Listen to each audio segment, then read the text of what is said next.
All right, I request all the students to settle down quickly. The guests have arrived.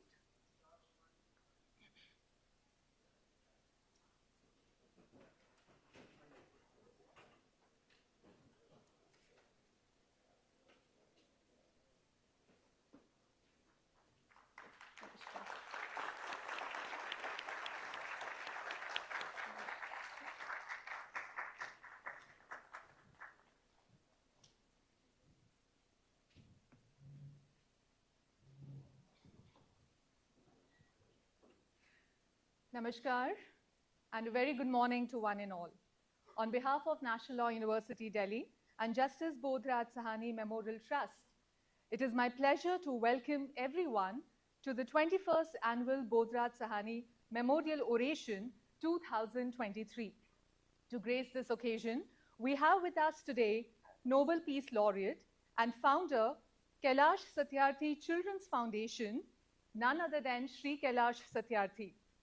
We also have with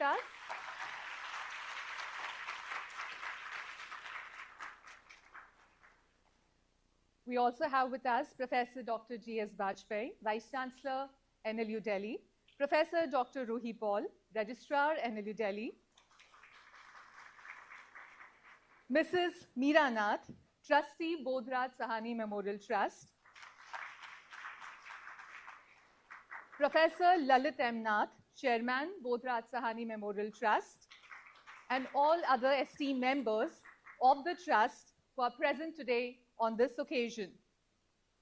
On this occasion, I also take the opportunity to welcome all the guests who are present today, faculty members, non-teaching staff, and students of National Law University, Delhi. Welcome to everyone. To mark the beginning of this special occasion, I request the dignitaries on the stage to please light the lamp.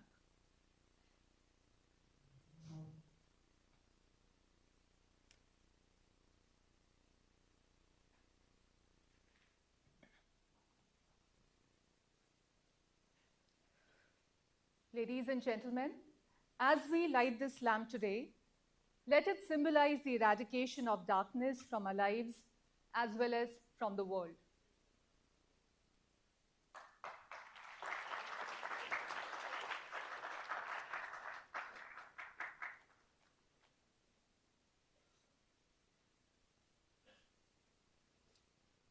Thank you very much.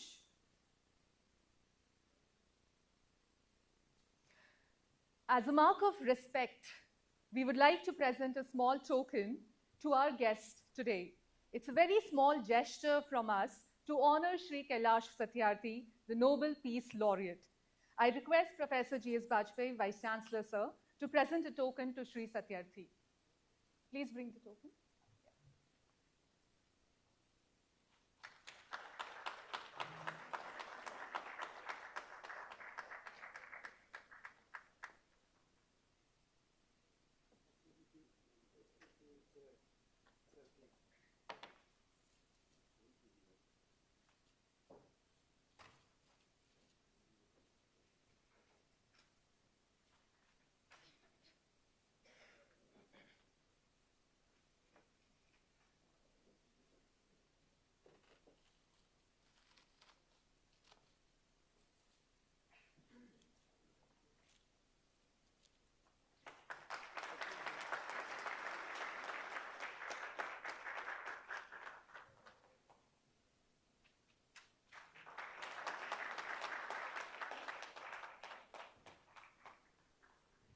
I also request Professor Ruhi Paul, Registrar, NLU Delhi, to present a token to Mrs. Meera Nath.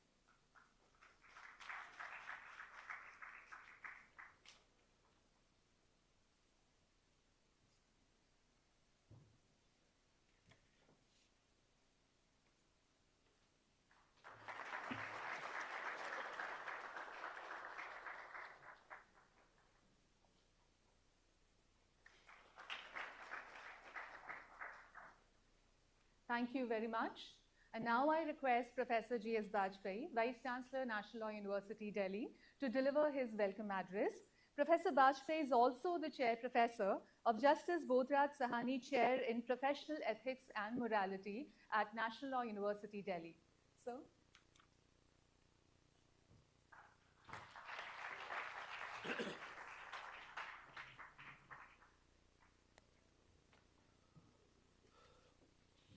Very good morning, Namaskar.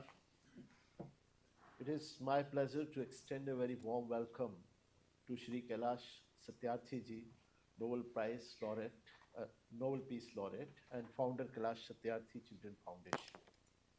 On my personal behalf and on behalf of the Bodh Sawhny Memorial Trust, I am extremely thankful to Shri Kailash ji for sparing his valuable time for consenting to deliver the 21st Annual Bodh Sawhny Memorial Oration on the topic Compassionate Law Enforcement and Judiciary, Key to Effective Governance.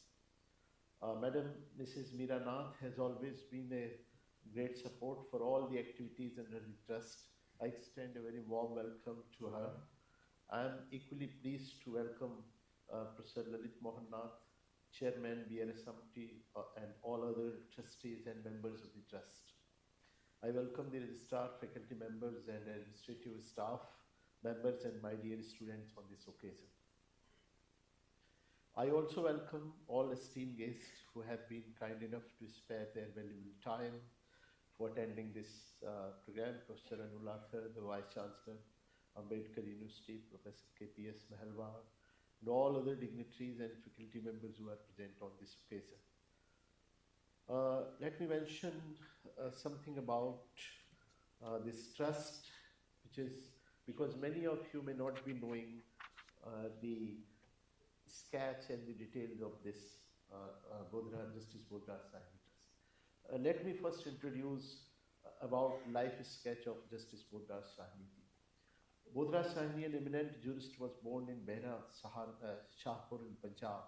His early education was at St. Thomas College. He had then been to different places in the UK where he practiced, he worked, and he was on his return from England, he practiced at Lahore and held office of government advocate of Punjab.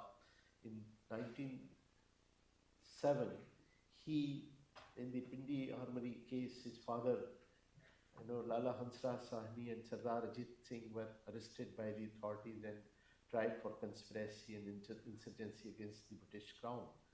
Bodh Sawhny and Raijada Bhagat Ram Sondhi, barrister from Jalandhar, defended the case and got exonerated. In 1910, Maharaja Pratap Singh, then ruler of Jammu and Kashmir state, appointed Bodh Sawhny ji as Chief Judge of the J&K Judicial Service at Jammu. There is other parts of various details relating to his life sketch, but I would only very briefly say that we had started the activities of this trust in this university by establishing a chair on professional ethics, under which we organize different activities. So one of the activities is this oration lecture, and other than that, there are two more activities. First is this Ghanshyam Singh Memorial Prize lecture that you every year organize in this university. That is also the part of the activity of this chair. Let me very briefly, say a few words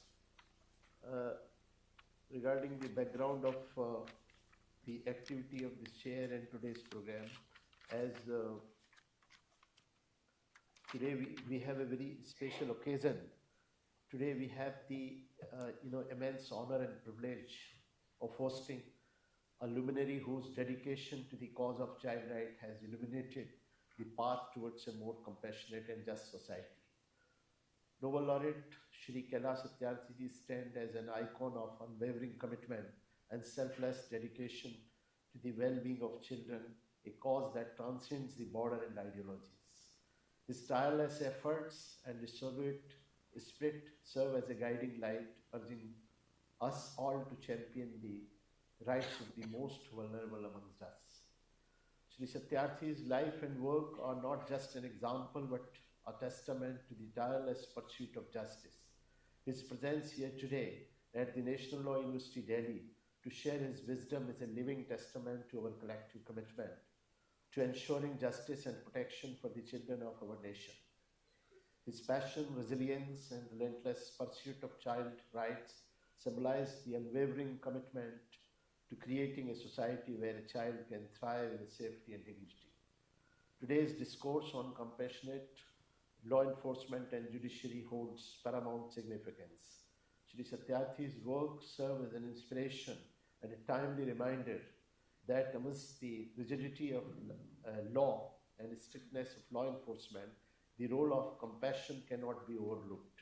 In a world where legal systems and enforcement agencies might inadvertently treat the path of strictness, the emphasis on compassion and restorative justice is not just relevant but necessary. The justice system that embodies compassion and rehabilitation stands as a beacon of hope, ensuring that punitive measures are contemplated by humanistic approach, complemented by a holistic approach, guiding offenders towards rehabilitation and victim towards restoration. In a world that is sometimes overshadowed by punitive measures, Sri Satyarthi's message of compassion in law serves as a clarion call to preserve the humanity within our legal framework. In your hands, dear students and scholars, lies the future of law and justice. Your pursuit of compassionate law enforcement and restorative justice will mold the future of our society. By embracing compassion and understanding, you have the power to transform punitive measures into avenues of healing and restoration.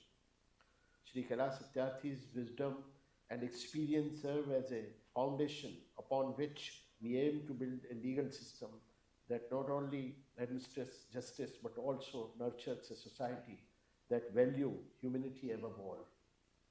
Let us take inspiration from Shri Satyarthi's relentless determination and make a solemn commitment to weave the thread of compassion into the fabric of our legal system. Let us strive to build a society where justice is not merely retributive but transformative and healing. With these words I close. Thank you very much for your kind presence today. Thank you one and all. Jai Hind. Thank you so much, sir, for your welcome address and also for sharing your thoughts with us. And now I invite Madam Mrs. Meera Nath, Trustee, Bodh Sawhny Memorial Trust, to introduce the trust with the students and all of this. Thank you.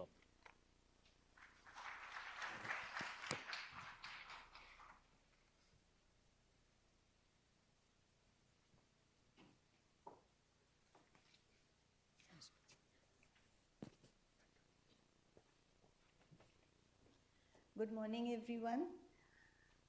Professor Bajpai, esteemed guests, faculty and students of NLUD. On behalf of the Bodh Sawhny Memorial Trust, the chairman, Professor Lalit Nath, and myself, I am indeed very pleased to be here to be a witness to this oration. The Bodh Sawhny Memorial Trust was founded in 1999 by my late father, Shri Digamba Sen Sawhny, who lived in Kashmir and where I grew up. This trust was founded in the memory of his father, the late Justice Bodh Sawhny, my grandfather, an eminent jurist who was appointed as Chief Judge of the J&K Judicial Service in Jammu in 1910 by Maharaja Pratap Singh and acted as Chief Justice of Jammu and Kashmir. He served in the High Court from 1928 to 1936 and was instrumental in framing the constitution of the High Court of the Judicature of Jammu and Kashmir. Bodh Sawhny, an eminent jurist, was born in Bhera, Shahpur, Punjab. His early education was at St. Thomas College, Murray. He joined Cambridge University in the Michaelmas term in 1899. In September 1900, he migrated to Downing College, and in 1902, he received the degree BA and LLB from Cambridge University. He was called to the bar Lincoln's Inn on January 26, 1903. In 1902, he joined Exeter College, Oxford, and received the degree of Bachelor in Civil Law in 1904. He was a tennis blue in both Cambridge and Oxford. Bodh Sawhny was appointed superintendent of the camp during the coronation Darbar of King George V and Queen Mary held at Delhi in December 1911. He was instrumental in framing the constitution of the High Court of Jammu and Kashmir and was elevated to the High Court bench in 1928. He served in the High Court from 1928 to 1936, and during his tenure on the High Court bench, he also acted as Chief Justice of Jammu and Kashmir. The aims and objectives of this trust are to promote excellence in legal education, to promote community health, to promote conservation of the environment, and upliftment of women. The Bodh Sawhny Memorial Trust is working with national law universities and law colleges all over India. The BRSMT supports scholars for higher education in legal studies with scholarships. We have instituted scholarships at Oxford University in the UK. We are funding moot court competitions, debates, and essay competitions and scholarships at the National Law University Dwarka, NALSAR at Hyderabad, the National Law University at Bangalore, and the National University at Kolkata, and the Law School at Jammu University. There is a BRSMT scholarship for the BCL course at Exeter College, Oxford, which is awarded each year to an Indian student enrolled for the BCL course who is recommended by the college for the scholarship. It is indeed a great honor for us that Shri Kailash Satyarthi, a Nobel Peace Laureate, is going to deliver the 21st annual Bodh Sawhny Memorial Oration on compassionate law enforcement and judiciary, key to effective governance. And I would request him to please deliver the oration. Thank you.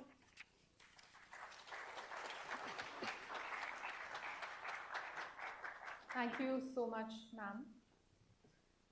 And now, with the permission of the dignitaries on the stage today, I take the opportunity to quote the following words, and that would take us back to 2014, to an unforgettable event in which a proud Indian had received a well-accomplished achievement and an honor. So if I have the permission, childhood is divine, freedom is divine. If the childhood is stolen and if the freedom is stolen, it is a sin against divinity. Childhood is non-negotiable, he said. Freedom is non-negotiable. If they are lost in one part of the world, or if they are lost in any corner of the world, that affects the entire humanity. It gets lost from the entire world. He said, let us resolve to connect and unite the world. And all it needs is globalized compassion. Ladies and gentlemen, yes, he said it is globalized compassion which brings peace, justice, transformation, and freedom to the entire humanity. These lines are from the speech which Sri Kailash Ji had said while receiving the Nobel Peace Prize back in 2014. So, that would have been a pride moment for you, sir, and it is indeed a pride moment for each one of us, for every Indian, because that's a prize which goes to the entire country. Sri Kailash Satyarthi does not need any introduction, any formal introduction, but he's a prominent social reformer and of course a Nobel Peace Laureate, and stands out as an exceptional leader and an unwavering advocate for the marginalized and voiceless. In 2014, he was honored with the Nobel Peace Prize for his tireless crusade against the oppression of children and youth and his unwavering commitment to ensuring every child's right to education. With Satyarthi Movement for Global Compassion, he exemplifies a life guided by compassion, setting an unmatched standard in the field of social reforms. Through his courageous and persistent advocacy, he has played a pivotal role in shaping groundbreaking legislations worldwide with the aim of eradicating violence against the powerless. His remarkable efforts have left an indelible mark on the path to a more equitable and just society.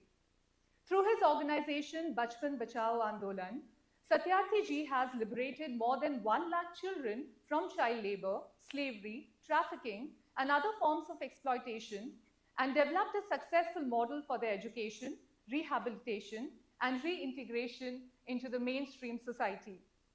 The Global March Against Child Labor, which he led, galvanized support in 103 countries, resulting in the adoption of ILO Convention 182 on the worst forms of child labor. He is also the founding president of the Global Campaign for Education, an exemplar civil society movement working to end the global education crisis.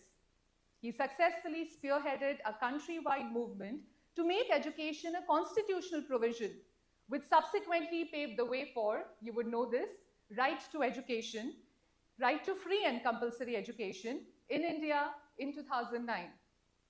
Satyarthi ji is credited for establishing Good Weave International, a first of its kind certification and social labeling mechanism for child labor-free carpets in South Asia. He has worked to advance ethical business practices, to help businesses liberate their supply chains from child labor. He has been at the forefront of driving child-related agendas into the United Nations Sustainable Development Goals, which resulted in the UN Secretary General appointing him an SDG advocate in 2021. Kailash Satyarthi Children's Foundation, that's certainly ensuring an end to exploitation of children in India and around the world by addressing the inequality, injustice, discrimination that lie at the core of child labor. Satyarthi ji has dedicated his life to realizing his vision of ending violence against children and building a world where every child is free to be a child.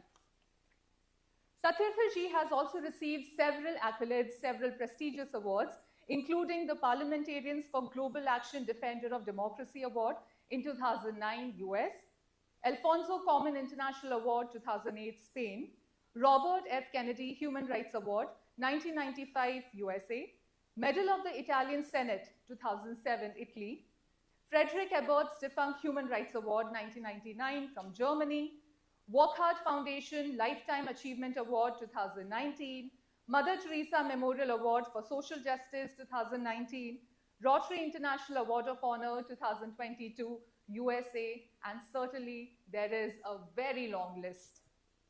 Sir, it is my privilege and honor to welcome you to the 21st Bodh Sawhny Memorial Oration and deliver the talk on a topic which I'm sure is very near to your heart, compassion. But because we are from National Law University, Delhi, the topic is Compassionate Law Enforcement and Judiciary, Key to Effective Governance. We are happy to hear from you what could be those key points which would help us and our students to lead to a very, very successful, compassionate ecosystem and a world in future. So.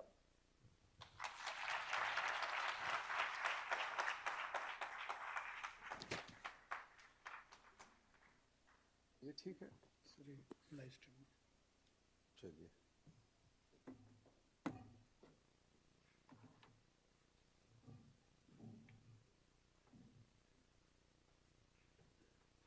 परसों मैं देहरादून चला गया lit festival का उद्घाटन करने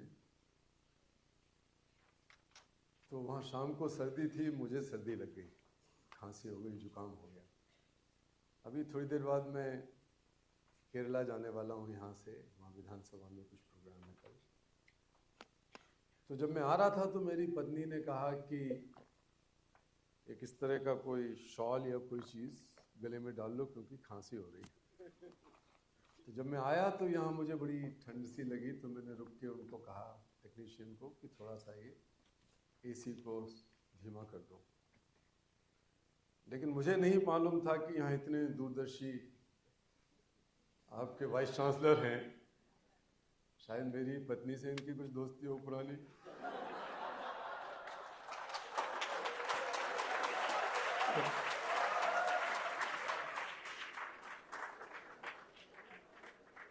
तो ये मुझे मिल गया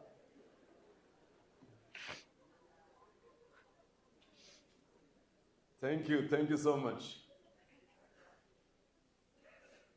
I've already thanked for this scarf now I'm thanking you respected Bajpayee ji Meera ji Mrs. Nath my dear young friends, sisters and brothers. I feel humbled and privileged to be amongst you. You being some of the brightest minds of our nation. You being the future of an inclusive, humanitarian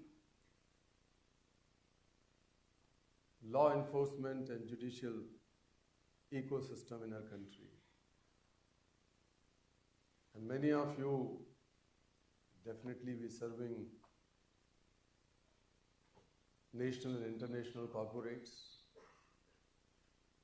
which also need a deeper human soul. And I hope that the young, bright and idealistic people, some of you will be able to propel it, to advance it, to strengthen this in all walks of life.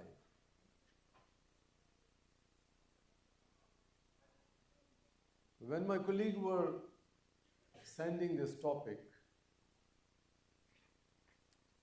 I was thinking that doesn't it look a little bit awkward to talk of compassion and law enforcement, compassion and judiciary? But the way Professor Vajpayee has introduced me and that subject, I thought that I'm at right place.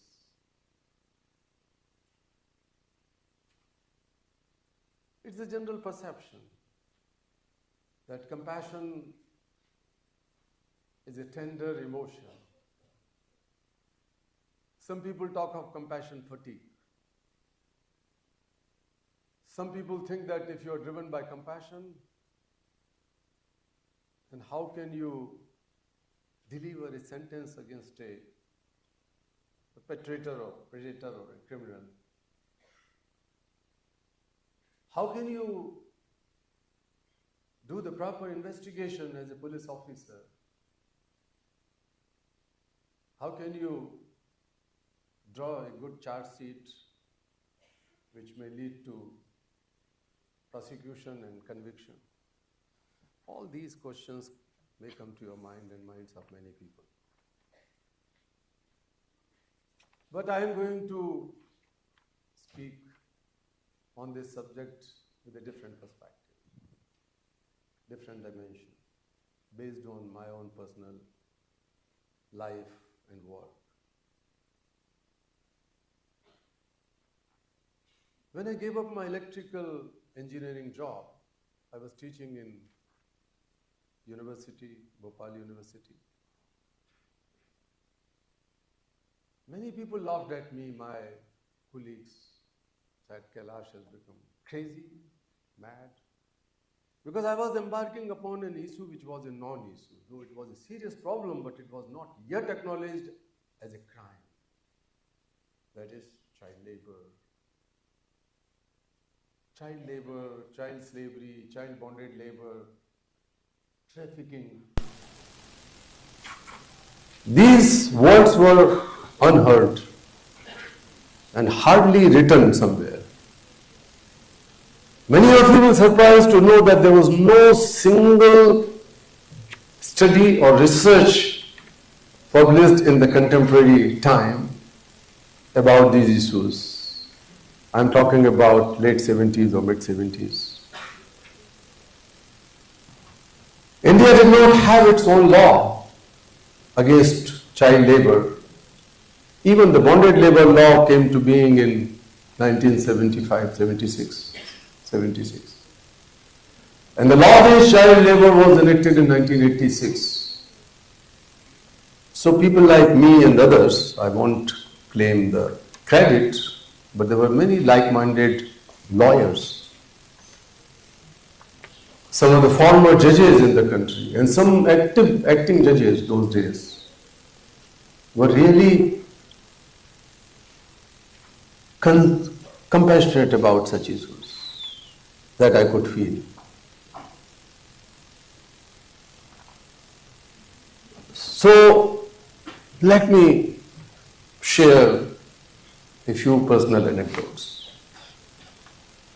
After giving up my career, I moved to Delhi because I have fallen in love with a girl who was Delhiite.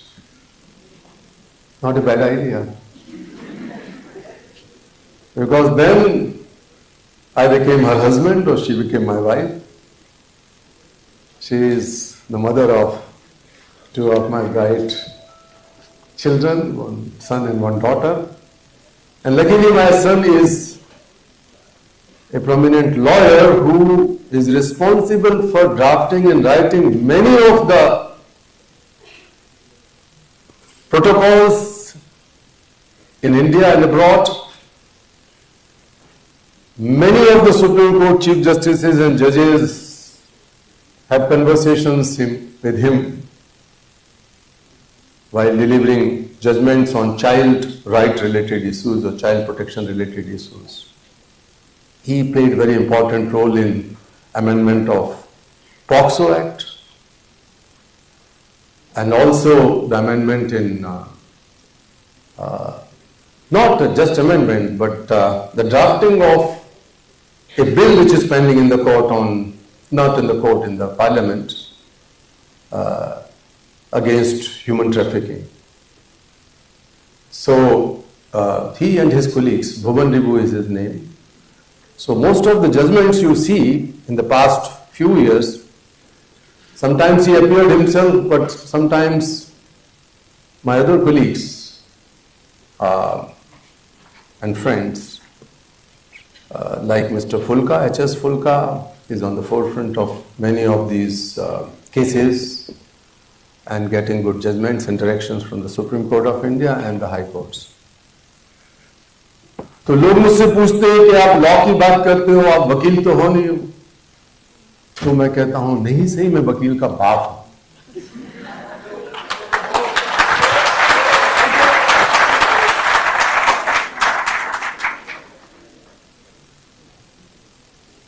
तो इसलिए आप लोगों से बात करने में मुझे कोई संकोच नहीं है. लगता है कि मैं अपने ही बच्चों से बात कर रहा हूं.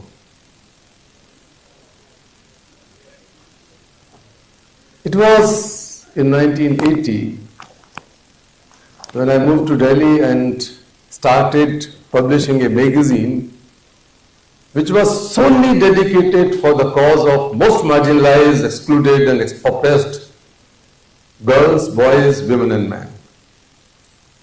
It was the time when in the mainstream media, human rights journalism was not yet invented or yet started. Not even the humanitarian journalism. They came later in 81, 82, 83. There was an infamous case of Bhagalpur blinding of some people in jail, and that was brought by Indian Express in the mainstream media, and on the basis of the Supreme Court has taken the suo motu notice of it and it became. But I'm talking about the children who were sold and bought like animals and sometimes in lesser price than the animals. I was not known with these issues because nobody was working on it. And as I said, that no research, no report, no book was available. People thought that slavery has been abolished 100 years ago or 200 years ago or so. How could it be possible that India, being the largest and vibrant democracy in the world, can still keep slavery of children going? So I thought that let us educate the people, sensitize the people, ordinary masses. One day, a desperate father knocked on my door, whose daughter was about to be sold to a brothel, 15-year-old girl named Sabo. I called this man. He was crying badly, holding my feet. And he was not able to say anything. He says, please save my Sawhny, save my daughter. मेरी बेटी को बचा लीजिए, मेरी साबे को बचा लीजिए.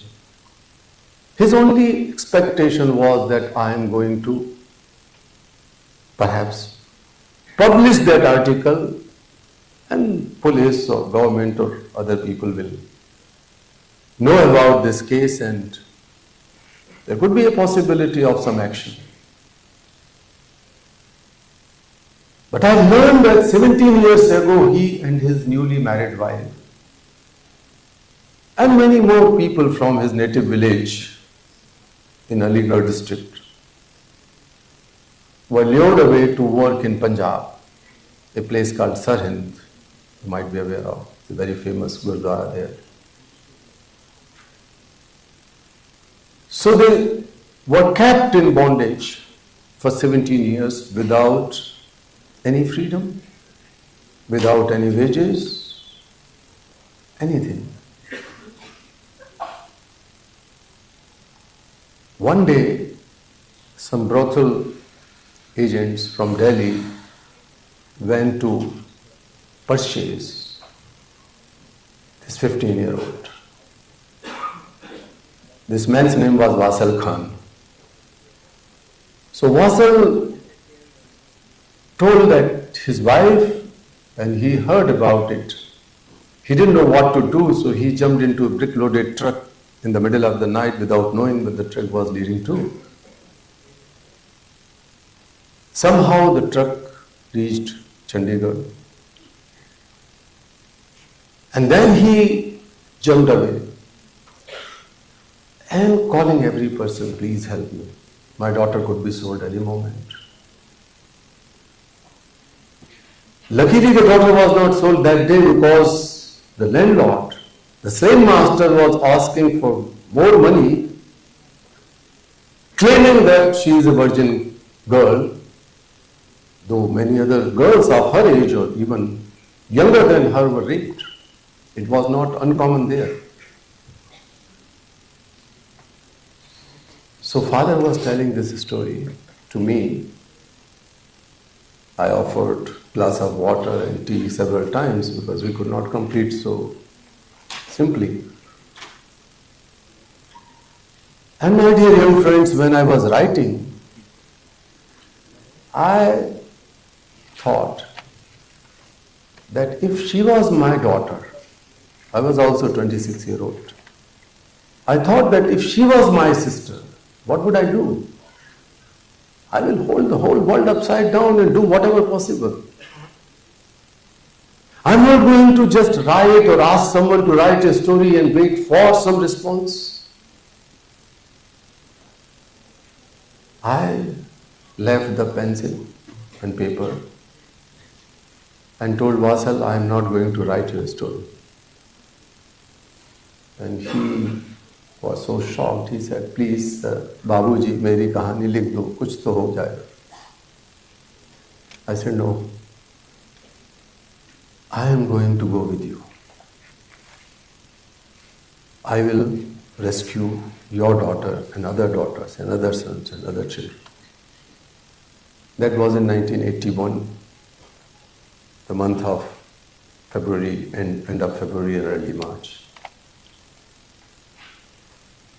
He said, no, Babuji, वो तो बहुत खतरनाक है, माफिया मार डालेंगे आपको भी, मुझको भी. They will kill us. I said, no. Let us see what happens. And then I called up some of my friends. 4 of them got ready to go. We have to organize some logistics because there were more than 35 people, as Wasal told. So we have to rent a truck and a car was needed so that some of us can go in the car.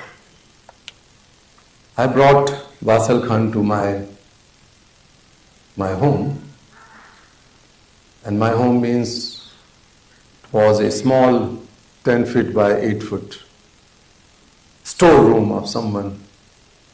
Because I gave up my career teaching profession in the university and came to Delhi, so I didn't have money. My family was not rich. And I never asked for any single penny from them. Because my father, who was a policeman, passed away when I was young, and my mother had to sell her ornaments for my higher studies, especially my specialization is high voltage transformer design. So it cannot deter me. So how the fear of Basel Khan could deter. So somehow my wife agreed to give her ornaments, wedding ornaments, so that we can organize some logistics. And Vasal stayed with us.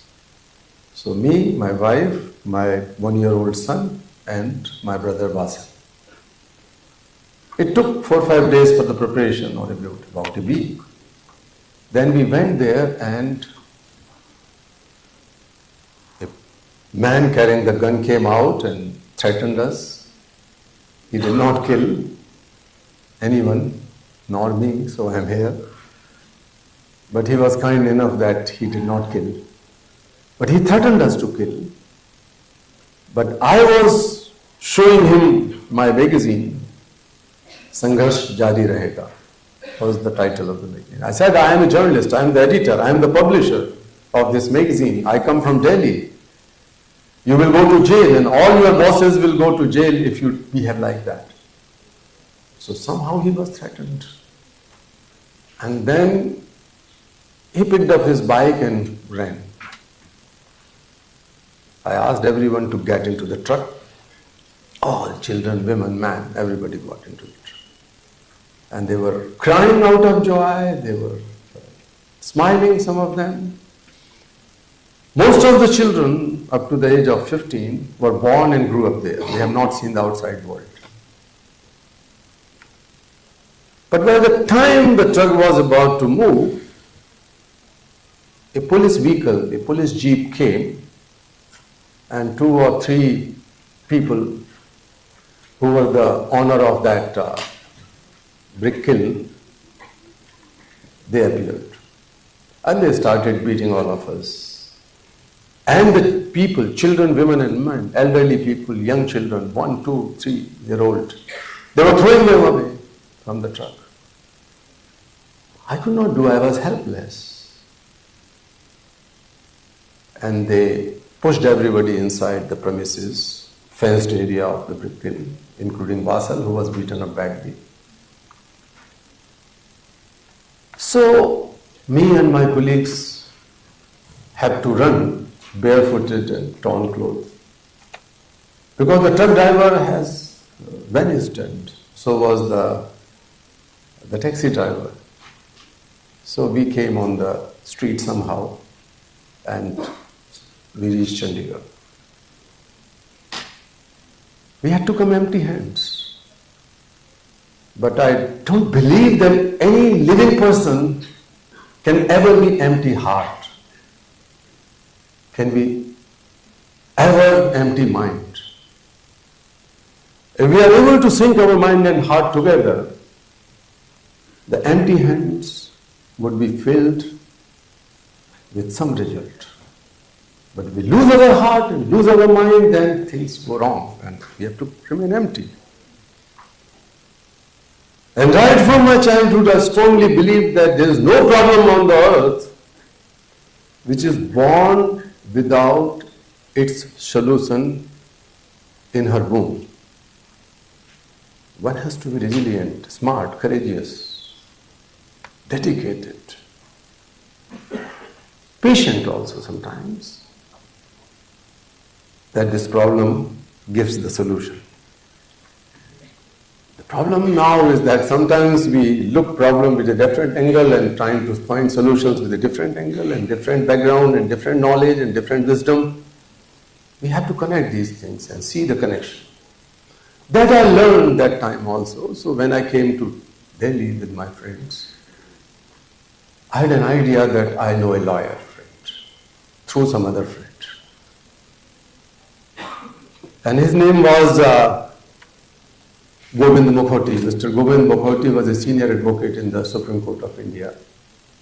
And he was also the founder and president of PUDR. So I was introduced to him by some friends. And then we approached the High Court with habeas corpus petition. We didn't know much, but we know that we know through our lawyer that there is an instrument which could be used. The habeas corpus petition was admitted, and within few weeks, or less than 2 weeks in fact, all the children, men and women, were brought to Delhi by Punjab police. The notices were issued immediately and they were brought here. And then court has passed an order to free them immediately because they were forced to live unwillingly. They were confined to a place unwillingly. It was not their choice. And these children who were born in slavery, and they were walking from the High Court to my small office, which would run into a balcony of a friend near Mandi House. These children were jumping on the streets. Their mothers were trying to hold them and hug them. Their mothers were crying out of joy, and the children were also crying out of combination of joy, shock, trauma, something which is unimaginary for them. Cars were honking and children were running. I was watching it carefully, observing it, feeling it rather. It was like you keep dozens and dozens of frogs in a basket and suddenly open the cover and they jump. But I experienced mukti, moksha, liberation, freedom at that moment, and that was the moment of my life. That was the moment of truth. 36 children, women and men were freed, and this is the first documented incident of freeing slave children, women and men through some civilian initiative and effort.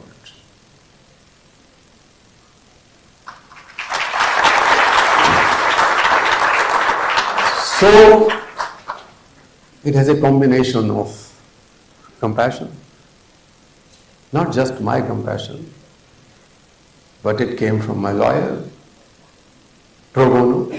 Now I have thousands of pro bono lawyers in the country and abroad. But I didn't know the pro bono. शब्द भी मुझे पता नहीं था क्या होता है. मैं सोचता था इतने वकील को भैया कौन पैसे देगा इतने बड़े वकील के पास जाके. लेकिन मैं कहता हूँ सभी से कि भाई पैसे कमाने के लिए तो बहुत अमीर पड़े हैं, चोर पड़े हैं, बेईमान पड़े हैं, समाज के हर वर्ग में पड़े हैं. लेकिन जिनको जस्टिस की जरूरत है, जिनके हाथों से, जिनकी पहुंच से, जिनके सपनों से दूर जस्टिस है, लेकिन उनकी इच्छा में कहीं ना कहीं जब वो भगवान को मानते हैं तो न्याय को भी मानते हैं, न्यायालय को भी मानते हैं. अगर वो पुजारी को मानते हैं, मौलवी को मानते हैं, तो वो वकील को मानते हैं. लेकिन जब मौलवी, पुजारी, प्रीस्ट भगवान से दूर हो जाएं खुद और सिर्फ पैसे के लिए करेंगे, जब हमारे लॉयर्स, प्रोफेशन अलग चीज है लेकिन कॉन्शियंस भी एक चीज है. कुछ लोग हैं जिनके लिए आप फ्री ऑफ कॉस्ट कर सकते हो और करते हैं लोग. तभी न्याय व्यवस्था में भरोसा बढ़ता है सबसे गरीब आदमी का. This was my first experience when I felt the suffering of Sabo as my own suffering or suffering of my son or daughter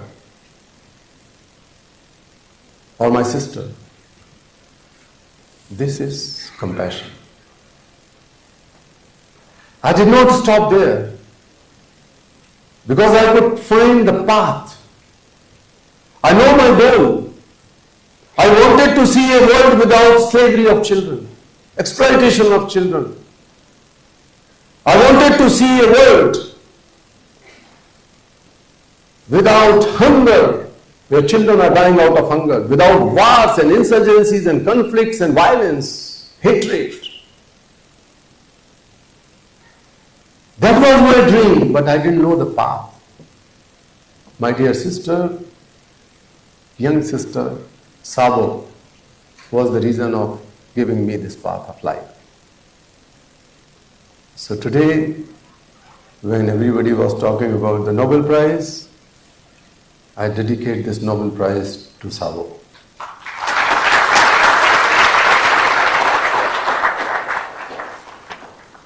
Then, within no time, we started getting information that why did you go all the way to Punjab to rescue those people? Here on the doorstep of Delhi in Haryana, in Bhati mines, Delhi-Haryana border, and the stone quarries in Faridabad and Gurgaon, that hundreds of thousands of people were working. Some estimates were that in Faridabad alone there were 50 to 60,000 people were working, and their children were also working as child laborers. And they were all, or most of them were bonded child laborers and bonded laborers. Their families borrowed some money from their employers and then they had to work. Though we have a law, this Bonded Labor Abolition Act was enacted in 1976 and that was prevalent. But unfortunately, it has not been used except few examples in the beginning in 1976. It was not even known to the lawyers when I met lawyers. It was not known to the judges in 1981-82. I had to keep this piece of law in my bag to show that, look, these are the provisions of Bonded Labor Abolition Act, Labor System Abolition Act, and you have to act. In most of the places, there were no compliance of some of those things which are put there, like the district level committees and so on. So, the lack of knowledge about the legal rights is still a serious problem in the country. You can play a very important role. I'm not preaching anything. What I learned, I'm just sharing you that these are the gaps, knowledge of your rights and legal provisions. I'm not talking to you to teach the nitty-gritties of those legislations in slums and here and there, but very fundamental thing, very basic thing should be known to the ordinary people. Media can play an important role, and unfortunately it does not happen so frequently. So we started freeing children from stone quarries. It was again in the same year, 1981, or perhaps in the end of 81 or early 82. I got a message from one of the most famous now judges in the Supreme Court in India's judiciary, Justice P.N. Bhagwati. He was a senior lawyer, not yet the Chief Justice. And the reason was that he read an article in a newspaper, a full article, again in Indian Express, by the way. And it has mentioned that how thousands of people were trafficked to Delhi or to Haryana and forced to work in stone mining. During the blast, during breaking of the stones, sometimes the rocks fall down, and that became the graveyard of living human beings, and nobody noticed. It was not a long time, just 40 years ago. Some of those stories he saw, and I met him at his home. And first question he said, Kailash, you are the person whose name is mentioned? I said, yes, sir. I was a little nervous, came all the way from my hometown, Vidisha, and working here in Delhi, and suddenly the senior judge of the Supreme Court invites you for a cup of tea. And then he said, if it is true, then why don't you move forward? The laws are in your favor. I remember he told me that there are only 2 offenses mentioned as the criminal offenses in India's constitution. One is untouchability, and the second one is trafficking of human beings. The rest of the things were translated into law, but in constitution itself there are provisions. Trafficking of human beings. If I am wrong, you can correct me. Any one of you can correct me. I am not a scholar, a student of what is my very humble experience of life. And then I got an idea. He also mentioned that we have started a new thing, because I was arguing myself, I don't have big lawyers and I don't have money and we don't have proper research, we don't have researchers, what can be done? And how we can approach the court? So he smiled and said that, why don't you write a simple letter? And this is a historical letter. It was the time when we, my senior colleague Swami Agnivesh, myself, senior well-known Bangla writer Mahasweta Devi, and a few activists from Rajasthan and Bihar, we have formed Bandhuha Mukti Morcha. So I was the founding Secretary General of Bandhuha Mukti Morcha. So I wrote a simple letter. I did not study English in my childhood, because it was a normal poor children's school, or ordinary children's school, where I studied up to 8th grade. But after 6th grade, one has to learn A, B, C, D, and then one has to learn writing, basic things in English. So in my broken English, I have written a letter. One of my friends corrected it, and in 3 days' time, he delivered the letter in the court. And that was the first PIL on the issue of bonded labor system in India, focusing on bonded labor.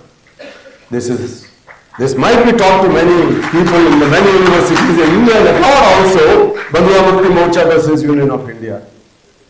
Study. तो जिस आदमी की कर्मों से आपको ये पढ़ने के लिए मजबूर होना पड़ रहा है, वो आपके सामने ना मैं वो चिट्ठी लिखता, ना आपके ऊपर ये थोपा जाता कि ये पढ़ो, लेकिन उसका बहुत फायदा हुआ. And then it was admitted as the full writ petition. A commissioner was appointed for further investigation by the Honorable Court. Then the report was submitted. The judgment was delivered in 1983. And before that, I had a chance to help the first person who helped me in rescuing those people, Sabo and others, Govind Mukhoti ji.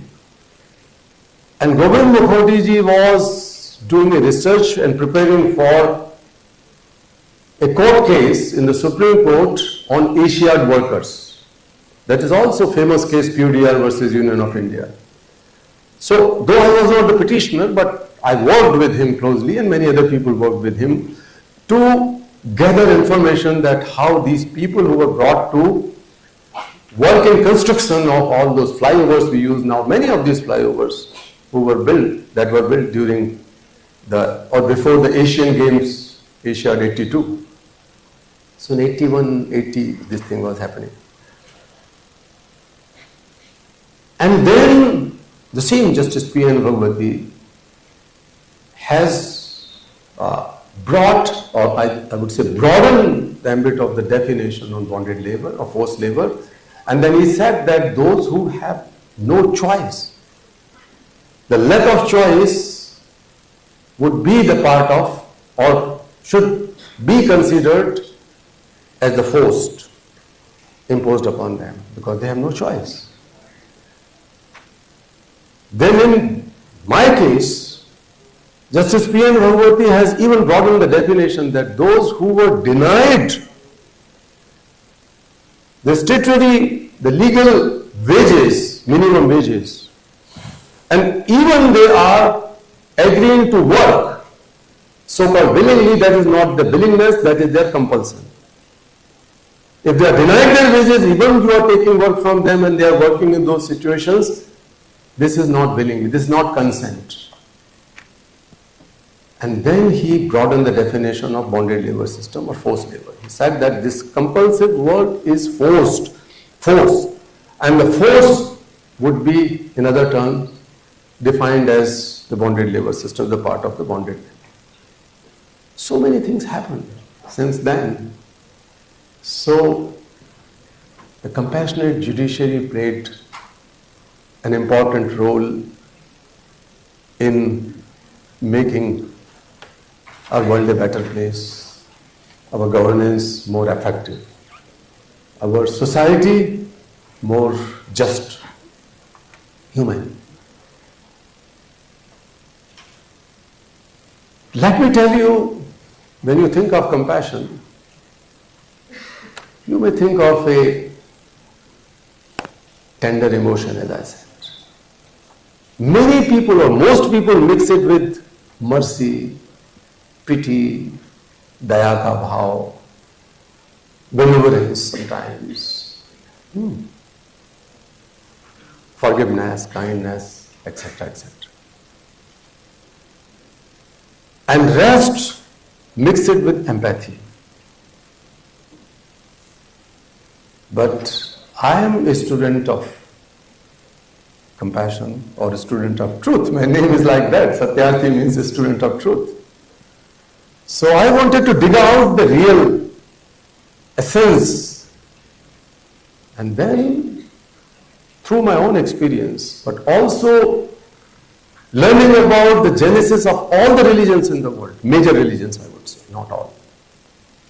Learning about all the major revolutions in the world, major social transformative efforts in the world, I felt that the spark was compassion. Compassion is a feeling of suffering or problems of other people and planet or anyone. Suffering of others as your own suffering, with a strong drive to take action to alleviate that suffering.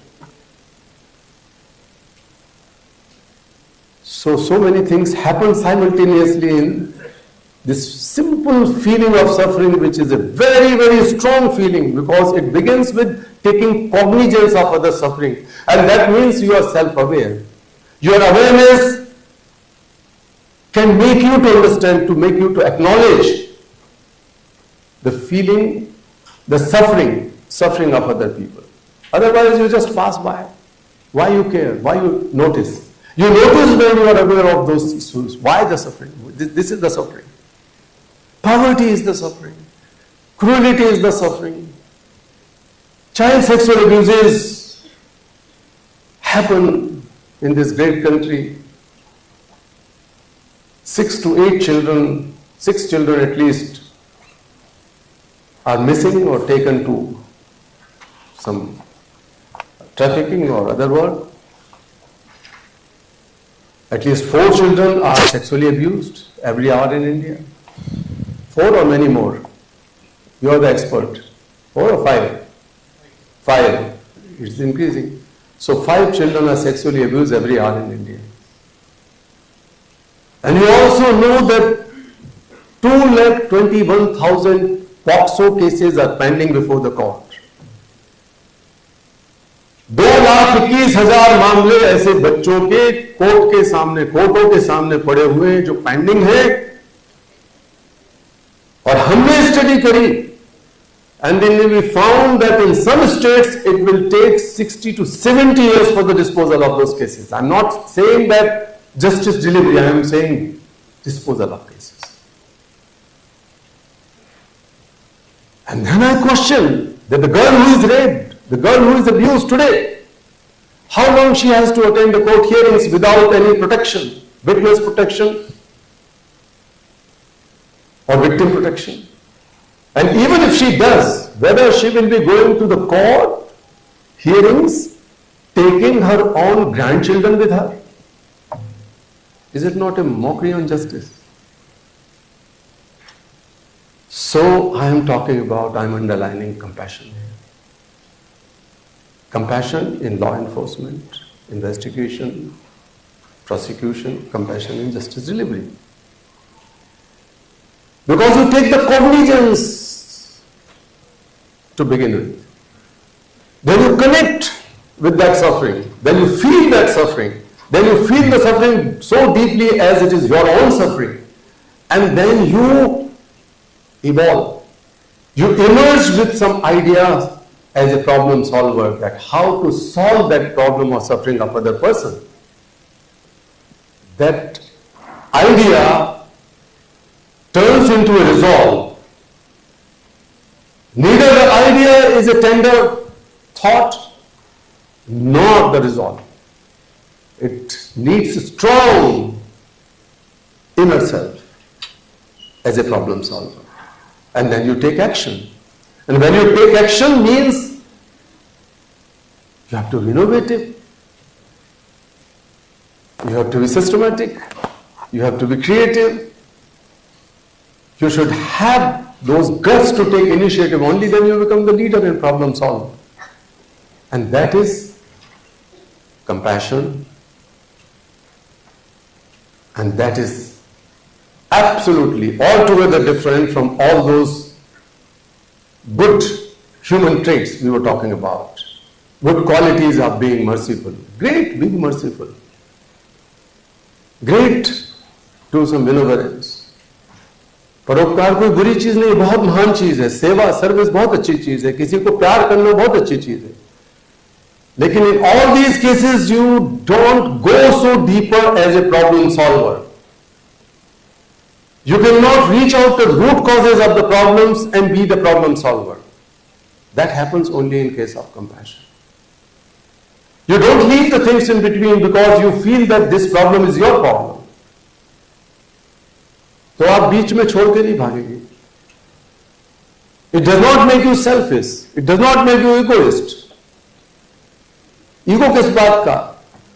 अरे अपनी मां को याद कीजिए.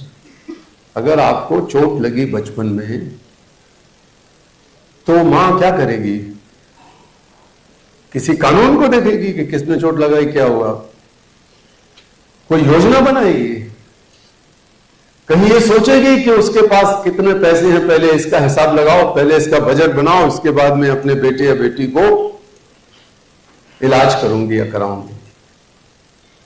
It happens spontaneously. As it is happening with her, even more deeper. She do every possible thing to save, to protect, and to heal her son or daughter.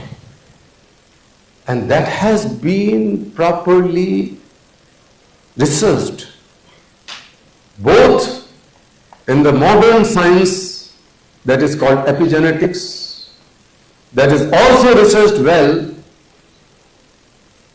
in neurological science, streams of sciences. How your brain functions, where does it happen, why does it happen? So compassion is innate, and compassion could also be trained. उसको हम सिखा सकते हैं, बढ़ा सकते हैं.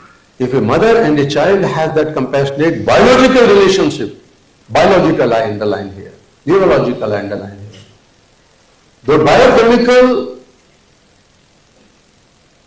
actions which take place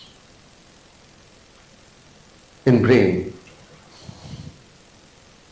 in the interior insular cortex, it happens. So as an engineer, I studied science in my childhood, and I thought that we have to see the things in detail. It cannot be preaching. Compassion is not something to preach.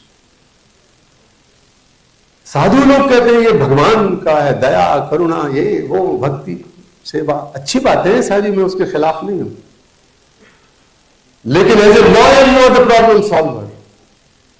As a lawyer you are the devotees of justice. You are the one who are going to justice and attaining justice in the lives of people through the path of law. Laws are just tools. दुनिया का सबसे बड़ा कानून जो बाल मजदूरों की समस्या के खिलाफ इंटरनेशनल कन्वेंशन बना, ILO convention on 182 on the worst forms of child labor. When this idea came to mind of a very ordinary Indian person, people said, what are you talking about?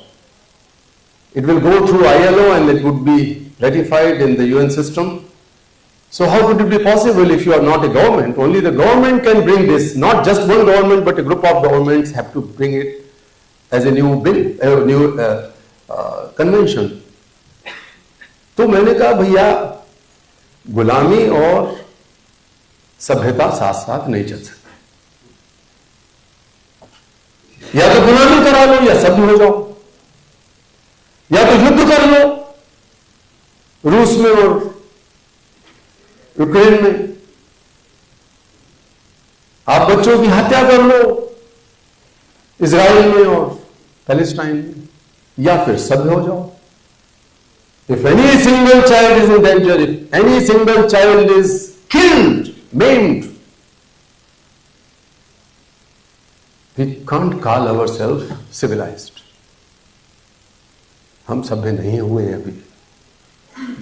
ये जो काम आप कर रहे हैं ये सभ्यता की तरफ आगे बढ़ा रहे हैं. केवल इतने नहीं कर रहे हैं कि आप कानून पढ़ लोगे, पैसा कमा लोगे, जज बन जाओगे, वकील बन जाओगे, कहीं कहीं नाम हो जाएगा, पढ़ाने लगोगे. But through this process, through this path, you are going to enhance the beauty of human civilization.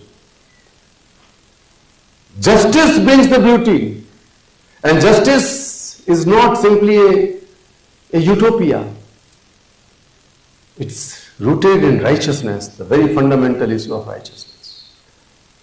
When you are compassionate, you feel responsibility, much more genuine responsibility towards each other. And when you feel responsible to each other, you become more inclusive. You become more selfless. You become more disciplined.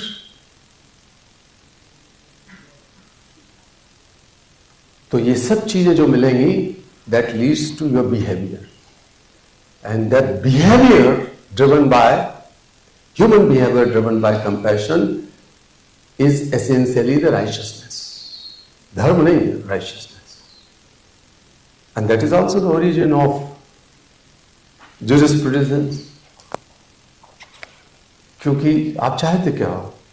चाहते तो ये कि everyone gets his legal due, legal right. And that could be enshrined in the constitutions, in other legal frameworks, moral law, social law, sometimes religious laws or whatever. It is defined like that. तो आपको तो कानून को पकड़ के नहीं बैठना है. कानून is a tool. Law is a tool.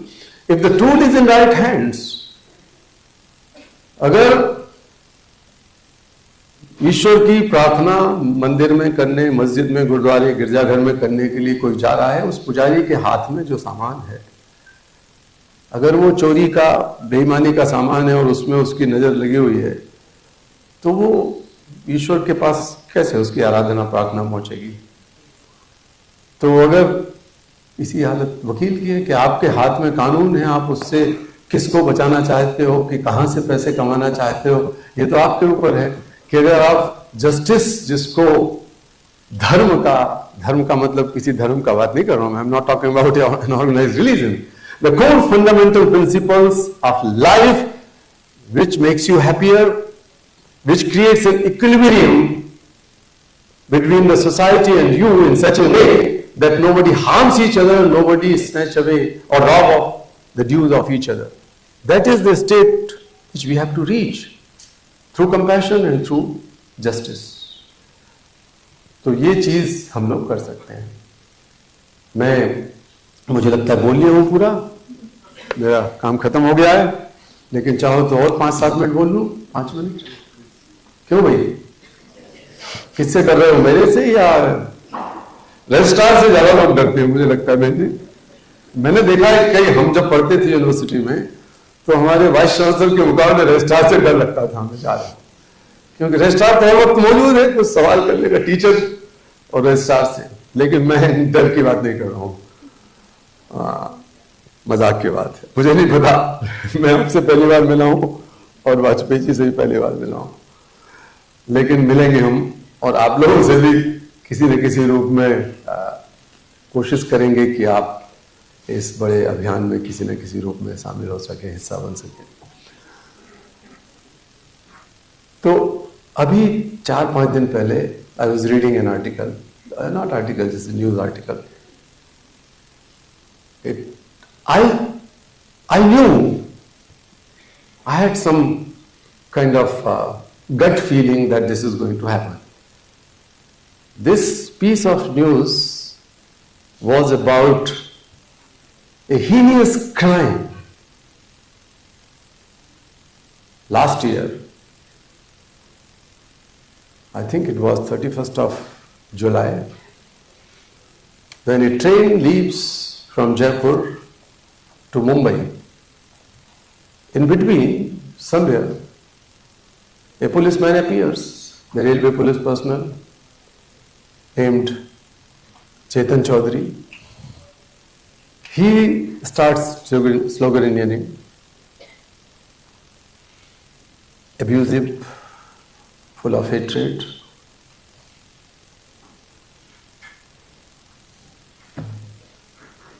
And he kills 3 passengers and 1 of his senior colleagues. And there was a big perception built that he was not in his good mental state. He had some mental issues, some problems, some psychological issues and so on. That's why he might have killed those people. It's not. This news, after thorough investigation, the medical, psychological investigation, as well as 150 witnesses were gathered. And the result was that he was in full good mental state. He deliberately, consciously killed those people whom he hated because of the religion. Does it not need a different kind of training to our police personnel? Our country is the country of Ram, Krishna. This is the country of Vedas that has taught us Sangakshadhum, Sambhadadhum, Sambho, Manansi Janatam, Deva Bhagam Yatha Purve Sanjana Nam Upasate. Let us walk together. No one is left out, no one is left behind. We have to create an environment without any division, without any discrimination, so that we all, men and women, can walk together. This is something which rishis, our great saints, have said thousands of years ago. We are the nation, we are the land, we are the people who believe in the oneness of entire universe, and that is Vasudhaiva Kutumbakam, which was also the slogan of G20, motto of G20. So many things have written. The Vedic Rishi says, Manur Bhava, be human first, and the humanity cannot be ruined this way. This is our collective moral responsibility, but also the serious need is to ensure a good, it is not just police manual. A very good elderly brother, like elderly brother or say fatherly figure for me was Justice Manimat. We traveled together across India, we worked together when he was judge, but also when he was the member of National Human Rights Commission, and he was the one who wrote this manual. Others have also written different things and added or subtracted. But the manuals, despite all those manuals, police personnel, not only in India but everywhere in the world, need different kind of approach in their training. Compassionate approach. Compassionate approach does not mean just forgive and forget. Compassionate approach means be more dutiful. Do your work honestly. Do your work promptly because you feel that the victim is like you. And even the predator, we will not treat that predator with cruelty, violence, if the police personnel are trained in compassion. The cruelty is not allowed. The violence, taking laws in your hands by police personnel, everywhere on the ground you go to the local place, how एक डंडा लेके वो सब्जी बेचने वाले पे डंडा ठोक देता है क्योंकि उसने पिछले महीने पैसे नहीं दिए, तो पुलिस मैनुअल कहाँ है? तो कहीं ना कहीं हमें ट्रेनिंग का हिस्सा बनाना चाहिए. I joined the movement in America. I work across 140 countries, to be precise 144 countries for last 25-30 years. I have an office in Washington DC. So my people got involved and I got involved in this campaign, Black Lives Matter. And you might be aware with this heinous crime, this brutal killing of a black guy, George Floyd, who was just coming back from a store, and a white policeman, police officer, filled with hatred against the black people, kneeled him down for 9 minutes, and this guy, George Floyd, took his last breath. He died on the spot. It flared up a nationwide movement and the worldwide movement later on.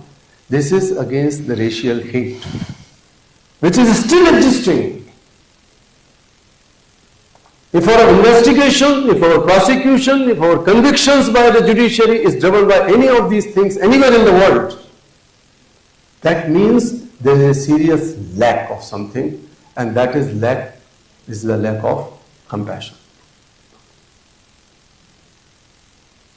Finally, we have got some good news from the Supreme Court recently, and I will sum up with that. You might have read in the newspapers last year, there is a place called Lalitpur in Uttar Pradesh near Jhansi.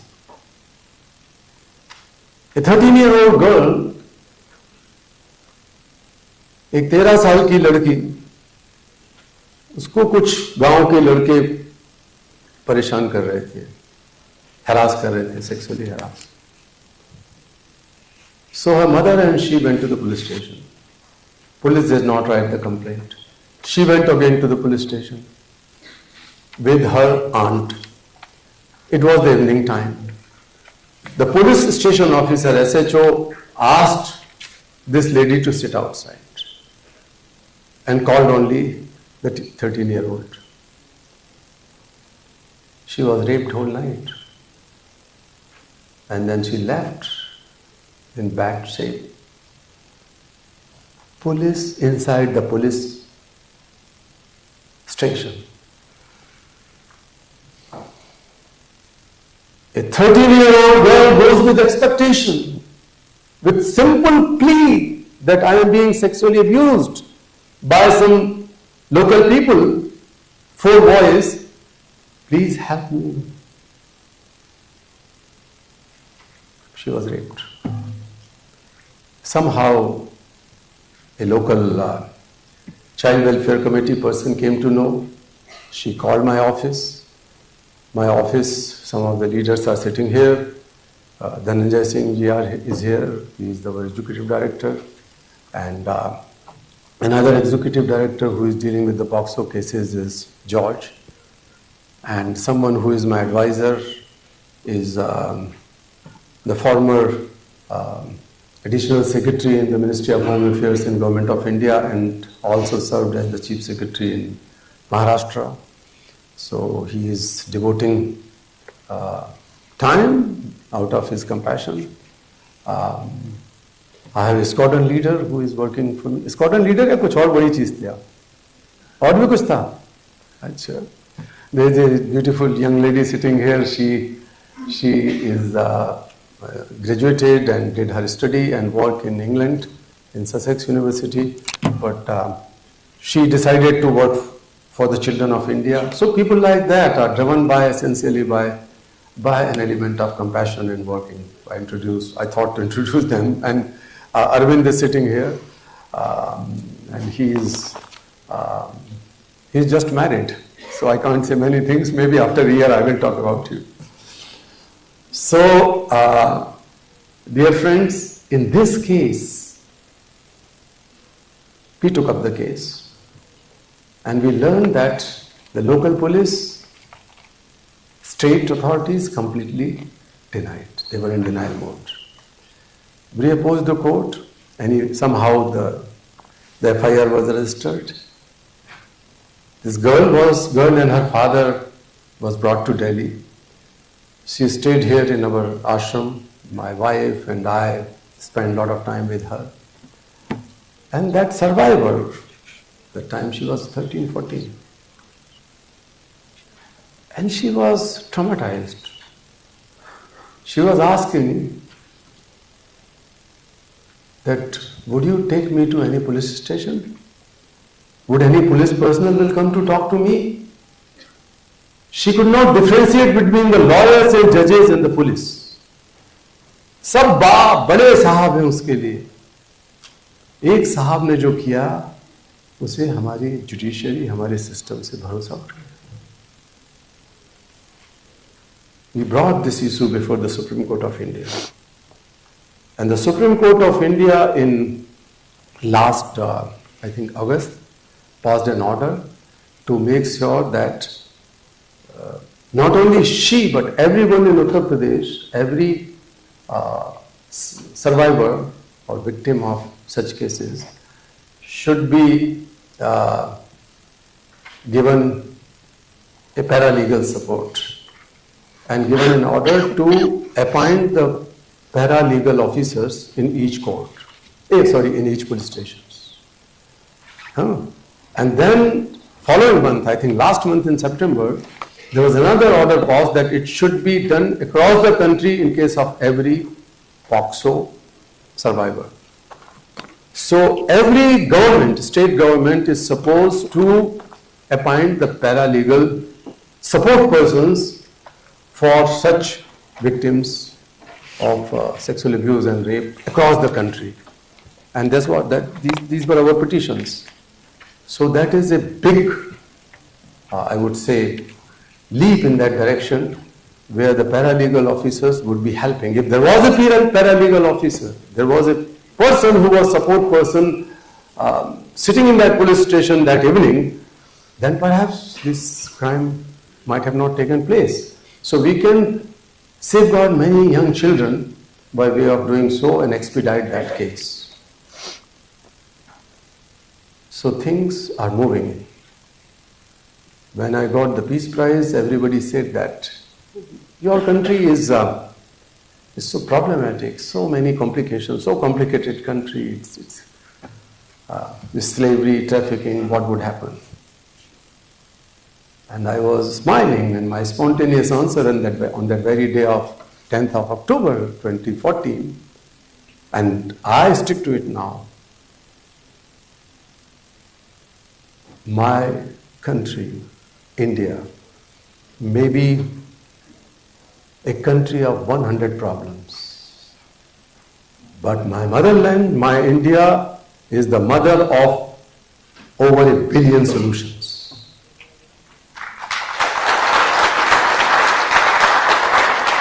We are solutions, we are not the problems. Dear friends, you are solutions.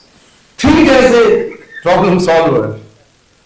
Think as a responsible citizen. But more importantly, think as a human being. If I am able to inculcate or ignite a little compassion in you, I would be fortunate enough. I am not an expert, a scholar, leader, nothing. I am one of you. And in that case, when I introduced myself that my son is a lawyer, I was talking to you as I am talking to my family, my sisters and brothers and my children. There was a heavy fire broken out in jungle. All animals were leaving. They were rushing out for a safer place, including King Lion. And Lion noticed that there was a tiny hummingbird flying straight towards the flames. He was surprised and shouted, "What are you doing? Committing suicide?" She said, "No, sir. I am going to extinguish this fire because I was born and grew up in this jungle. I'm not going to leave it like that. I'm going to extinguish." With bigger surprise, he asked, "How come?" The bird answered, "Sir, look at my beak. I am carrying a drop of water. I am carrying a drop of water. I am doing my bit," she said. "I am here to tell you, never forget, if you can remember one thing which I am telling now. There is a tiny hummingbird inside each one of you. And you, and you, and you. Whenever you feel your responsibility genuinely, without expectation, whenever you wanted to do your bit, there could be thousands of lions and thousands of elephants living inside you, will suppress your tiny hummingbird. Listen to her carefully. She has wings to fly. She has a drop of water to extinguish this fire of hatred, the fire of violence, the fire of corruption, the fire of wars and insurgencies across the globe. Please remember your inner hummingbird. That is my message to you too today. Thank you so much. Thank you. Thank you. Thank you so much.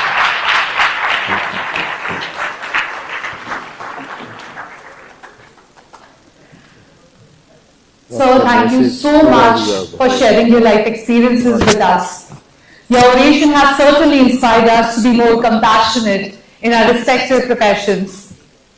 Thank you also for telling us as to what compassion could mean for the legal fraternity.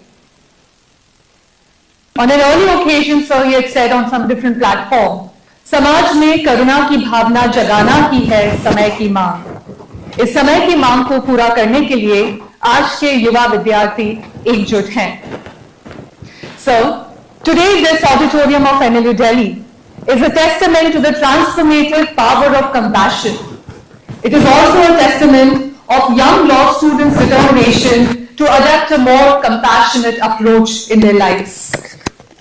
Dear esteemed guests, faculty members, all the members of NLU Delhi, I must say this. Kailashji's compassion for all things living has him going as strong as ever, and he will not stop till all the voiceless find a voice. So thank you very much once again, and we are truly honored to have you today with us for this 21st Bodh Raj Sawhny Memorial Oration 2023. Thank you once again. And now, I request Professor Ruhi Paul, Registrar NLU Delhi, to give a vote of thanks.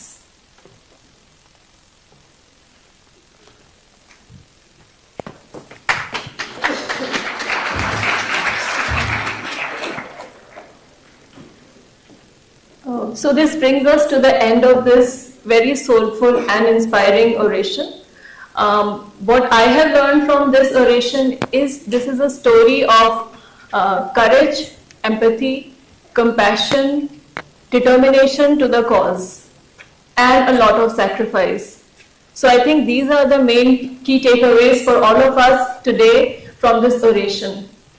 And I would like to express my gratitude to Sri Kailash Satyarthi ji for gracing this occasion and delivering the 21st annual oration.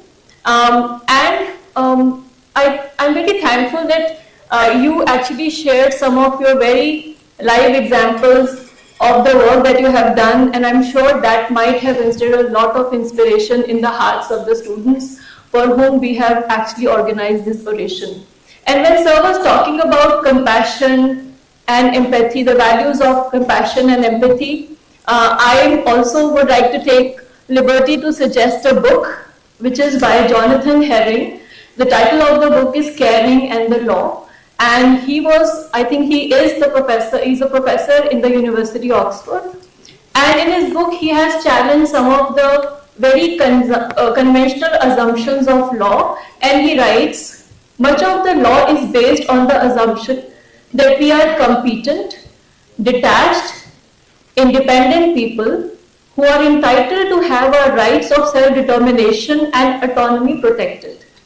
Legal rights and rules operate to draw boundaries, arm ourselves to protect us from the interference from others. However, the reality is that we are ignorant, vulnerable, and interdependent individuals whose strength and reality is not autonomy, but our relationship with the others. So, sir, I would like to take this opportunity to very humbly congratulate you for your achievements in the groundbreaking work that you have done in the field of child law, child rights, and right to education.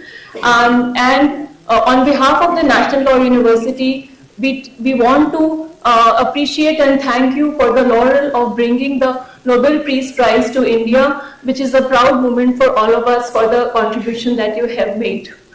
And I wish that you continue to touch the lives of many more people with the work that you are doing in future too.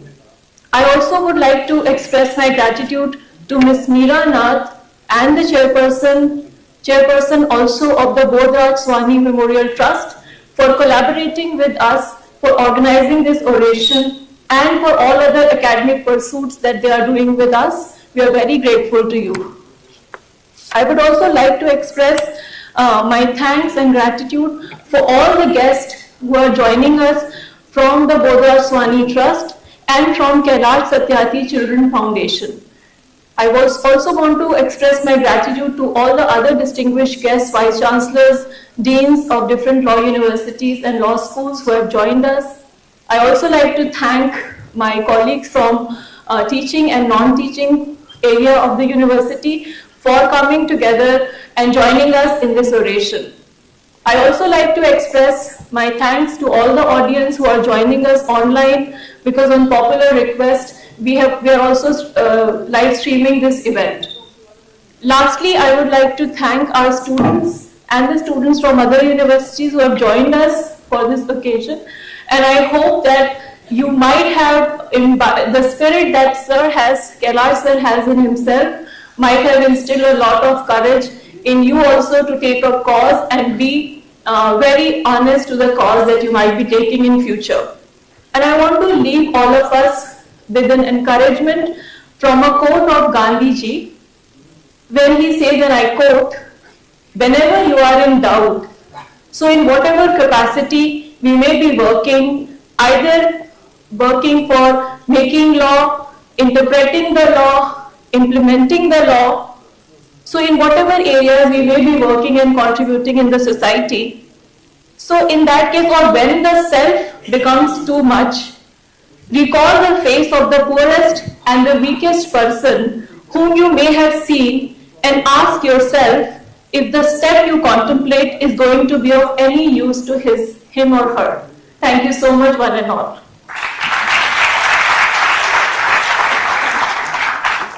Thank you, ma'am. And this brings us to the end of this year's Bodh Sawhny Memorial Oration. Thank you, everyone. I will request all of you to please rise for the national anthem.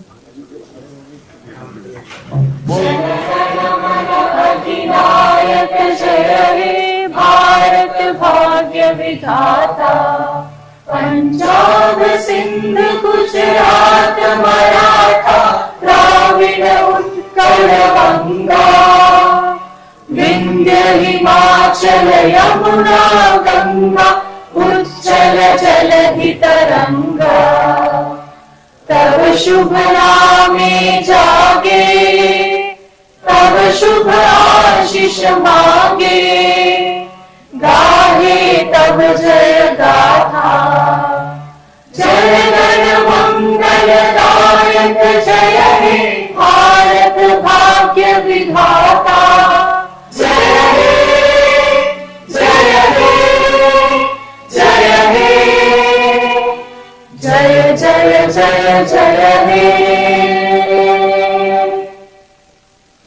Thank you very much. I request everyone to join us for the high tea outside the auditorium. Oh yes. So,